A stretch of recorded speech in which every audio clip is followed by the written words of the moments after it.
Hello everyone, my name is Nachiket Patwardhan. I'm from Group 7. The topic of our group project is similarity measures using vectors. My part is to cover applications of similarity measures using vectors in real time. So there are various applications of vector similarity measures in real time. I will be covering three main applications. The first one is document similarity. The second one is pose matching. And the third one is recommendation systems. So let's get started with the first application, that is document similarity. So document similarity, we will be using cosine similarity. Cosine similarity is basically calculating or comparing a similarity between uh, two vectors represented in a high dimensional space. Cosine similarity is also used in various applications and algorithms. In document similarity, the scenario is such that it involves the requirement of identifying the similarity between pairs of a document. It is actually a good use case for the utilization of cosine similarity as a quantification of the measurement of similarity between the two objects. Quantification of similarity between two documents can be obtained by converting the words or phrases within the document or sentences into vectorized form of representation. The vector representation of the documents then can be used within the cosine similarity formula to obtain a quantification of similarity. The similarity has to determine how close two pieces of text are in both surface closeness as well as in meaning.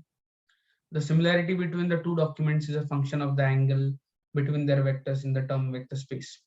We will see the mathematical representation in the next slide.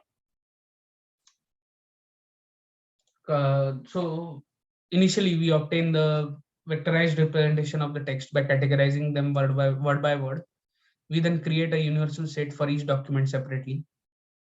Based on this, we obtain two document vectors, d1 and d2. The d value is calculated by the formula w1 square plus w2 square and so on. Here we try to, when we try to find the cosine similarity, we will have to use the dot product here. So the inner dot product is calculated by as multiplication of d1 into d2. Once we get that dot product, we will calculate the cosine similarity by using the formula which we can see at the end, like that is d1 into d2 upon magnitude of d1 into magnitude of d2. So once we calculate the cosine angle, if the cosine is equal to 1, then we can say that the two documents are exactly same. If the cosine is 0, then the two documents are definitely not same. They are totally different from each other. So this was one of the applications of similarity measures using vectors. Coming to the next application, that is pose matching. In pose matching, basically, it is an estimation or identification of a human pose through joint and limb recognition of an image in a video or in a video. Here the goal is to compare one pose to another, and for that you need to apply a similarity algorithm. Here we do this by using the cosine similarity in the Euclidean distance formula. The Euclidean distance formula, we can compute the distance between one vector to another, and we can do it without corrupting the varying lengths of the vectors, which is a advantage of Euclidean distance formula. So we also need to calculate the likeliness between the two vectors, that is by calculating the cosine of the angle between them and later computing the lengths of the two vectors. So I'll take an example and explain you more on this. So for example, let us consider that we have two vectors a and b.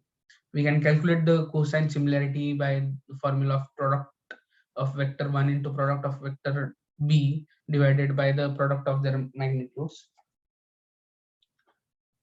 The human pose estimation was then applied to the given formula. I am referring basically to an article which I read online. It was created by uh, creators of Move Mirror, a program that matches users' pose to an image. So by using this, we get the cosine similarity between the two poses, and which are converted to output. The output is an array of key points.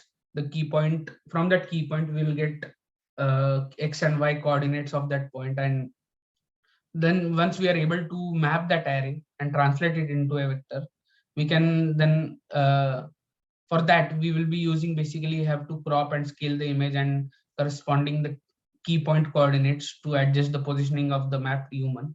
Also, we will have to calculate the L2 normalization. Similar, at the final stage, we will have to basically calculate the cosine similarity only between the two vectors, which we get from the output array. And if the cosine angle is 1, then the two poses are matching exactly. And if the cosine is 0, then the two angles are or sorry, the two poses are not matching. So this is also one of the main applications of similarity measures. Coming to the last application, that is the recommendation system. We all know about the recommendation system.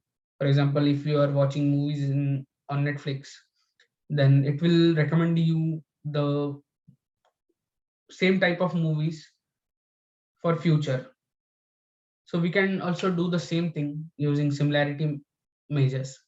For that, like basically we will have to take into consideration various attributes such as the model, the type, and the distribution of data, and so on. When we consider the similarity metrics in the Euclidean space, we consider all variations of the inner product between the user rating vectors, as you can see in the image below. So these metrics are commonly used in collaborative filtering because the matrix operation are fast and very easy to do. Once, like if we compare the inner product and the cosine similarity, we can see that cosine similarity is identical to the inner product if the vectors are in are unit vectors, basically. So, like the normalization of vectors A and vector B is 1, so they are unit vectors. So cosine similarity is actually similar or identical to the inner product. So similarly, we can calculate this based on the cosine similarity and the inner product and the Pearson correlation, and we can recommend the products to the user. So this is all about the recommendation system. So I have covered the three main applications. We will have more applications to learn and explore in the future. Thank you very much.